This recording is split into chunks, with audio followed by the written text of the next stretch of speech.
Ambani family కొత్త జంట అయిన అనంత్ అంబానీ మరియు రాధికా మర్చెంట్ల యొక్క పెళ్లికి ఒక్కొక్క ఇన్విటేషన్ కార్డ్ అక్షరాల 6,50,000 రూపాయలు అయితే ఉంటుంది. అయితే ఈ ఇన్విటేషన్ కార్డ్ ని ఎలా డిజైన్ చేశారో ఇప్పుడు మనం ఒకసారి చూద్దాం. ఫస్ట్ ఈ ఇన్విటేషన్ కార్డు మొత్తాన్ని కూడా ఒక బాక్స్ లాగా అయితే డిజైన్ చేశారు.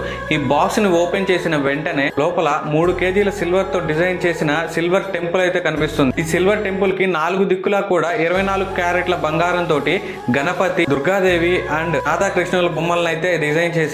దాని తర్వాత ఆ టెంపుల్ కింద ఓం అనే ఆకారంతో ఎంబ్రాయిడ్ చేసిన ఒక శాల్వా అండ్ ఇంకా ఒక నెట్ హ్యాంకీ అయితే ఉన్నాయి. దీంతో పాటు చుట్టూ సిల్వర్ తో డిజైన్ చేసి మధ్యలో అయితే ఆహ్వాన పత్రికను పెట్టారు. దాంతో పాటు తమ కుమారుని పెళ్లికి ఖచ్చితంగా రావాలని చెప్పి రిక్వెస్ట్ చేస్తూ వారి స్వహస్తాలతో రాసిన ఇన్విటేషన్ కార్డ్ అయితే ఉంటుంది. అందువల్లనే ఒక్కో ఇన్విటేషన్ కార్డ్ 6,50,000 అవుతుంది. అయితే లాస్ట్ టైం ఈషా అంబానీ పెళ్లి ఇన్విటేషన్ కార్డ్ వచ్చేసరికి 3 లక్షలు అయిన విషయం మనందరికీ తెలిసిందే. So Ambani marriage invitation cards గురించి మీరేమనుకుంటున్నారో ఒకసారి కామెంట్ సెక్షన్ లో కింద తెలియజేయండి.